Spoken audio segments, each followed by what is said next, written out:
Your kid is stuck on a shoelace. 12 seconds in, you're already on your knees tying it for them. 20 minutes later, they can't open a granola bar wrapper without yelling for backup, and somehow that feels like a coincidence. It's not. Every single rescue is a tiny lesson, and after a few thousand of them, the lesson sticks harder than the shoelace ever would have. You didn't raise a helpless kid. You trained one rescue at a time with the best intentions a parent can have.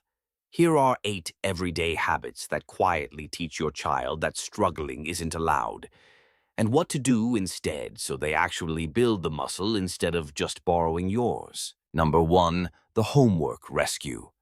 Your kid stares at a math problem for 11 whole seconds, sighs like the world is ending, and you swoop in before the sigh even finishes. Here, let me show you. You think you're helping them understand. What you're actually teaching them is that 11 seconds of confusion is an emergency that requires an adult. Kids don't build problem-solving skills by watching you solve the problem. They build it by sitting in the discomfort of not knowing yet. Stanford research on productive struggle shows kids who are given time to work through confusion before getting help develop stronger long-term retention than kids who get rescued early. The fix? Try "What have you tried so far?" and then genuinely say nothing for 60 full seconds. It will feel like a year. Your hand will twitch toward the pencil. Sit on it if you have to.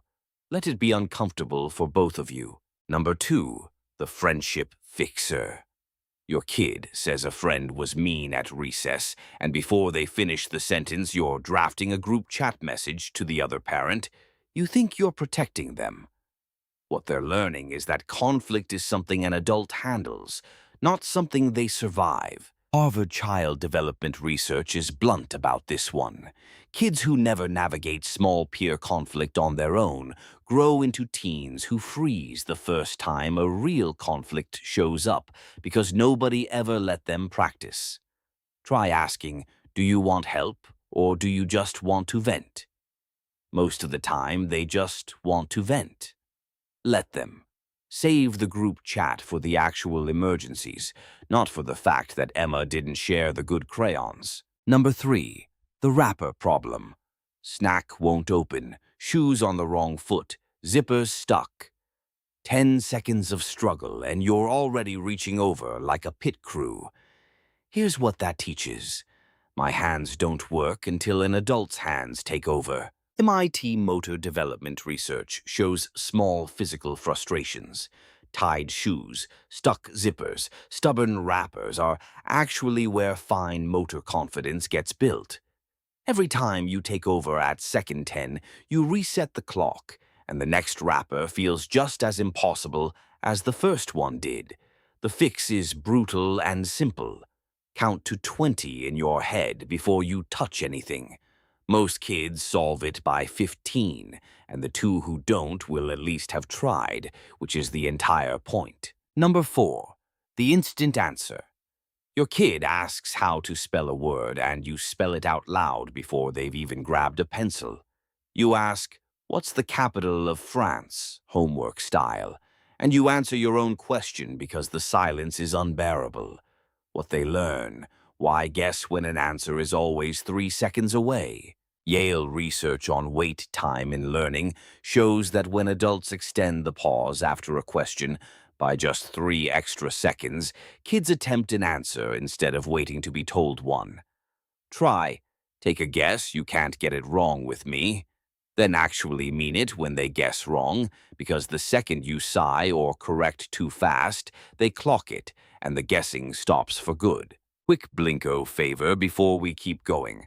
Apparently, 97% of people watching this have never hit subscribe, which tracks, because half of you are still reading this instead of scrolling to end me. If any of these mistakes made you wince, that button's right there. Already subscribed? You're the reason I can afford snacks. Okay, back to it, because the next one is the one most parents do without even noticing they're doing it. Number 5, the meltdown shortcut. Your kid melts down because the blue cup is dirty and only the blue cup will do. You hand over the blue cup still wet from the dishwasher just to make the crying stop. You think you're keeping the peace. What you're teaching is that big enough feelings always get the outcome they want, fast. Columbia research on emotional regulation shows kids who are rescued from every meltdown never build the internal skill of riding a feeling out because they never have to. The fix isn't ignoring them. It's staying calm and saying, "That cup's still wet. I know that's really disappointing." And then just standing there while they feel disappointed. It will feel longer than it is. It usually takes under 2 minutes. Disappointment is survivable. Let them survive it because the version of them that never learns to survive a wet cup is the same version that struggles with a real disappointment at 17. Number 6, the chore takeover. Your kid is folding a shirt badly, so you gently take it from their hands and refold it the right way while they watch. Here's what that actually says. Your effort wasn't good enough to count. Northwestern research on competence development found that kids whose imperfect efforts get quietly redone by an adult stop offering to help entirely within weeks. Because why try if it just gets undone anyway?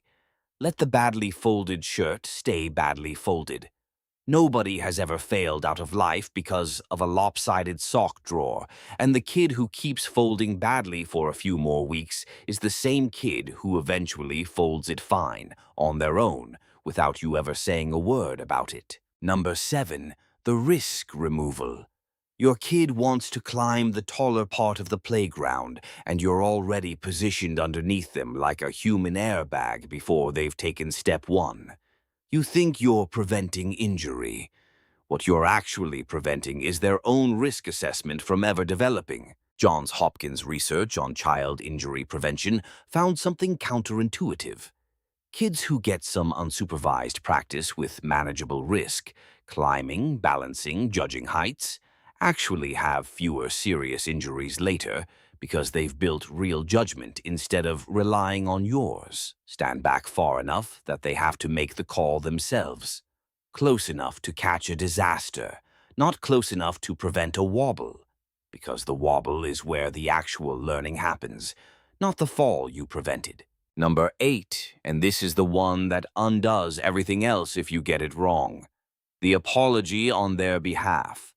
Your kid bumps into someone and freezes, and you jump in with, "Sorry, she didn't mean it," before your kid even processes what happened. It feels efficient. What it teaches is that someone else will always manage the social fallout of my mistakes for me. University of Washington research on social accountability shows kids who are never given the beat of silence to apologize themselves take significantly longer to develop genuine remorse responses because the words were never actually theirs to say. Count 3 seconds. Let the silence be awkward. Let them find the words, even clumsy ones, because a mumbled real apology teaches more in 5 seconds than a perfectly worded one borrowed from you ever will. Here's the thing about struggle. It's not the opposite of good parenting. It's the actual curriculum. Every time you remove 12 seconds of discomfort, you're not saving your kid time. You're stealing a rep from the only gym that actually builds resilience. You don't need to disappear. You need to become the parent who's right there, arms crossed, watching them figure it out, ready to help the second they actually ask, not the second they look uncomfortable. That's the whole difference between raising a kid who can't open a granola bar at 14 and one who can handle whatever life actually hands them at 24, with nobody standing behind them ready to tie the shoelace.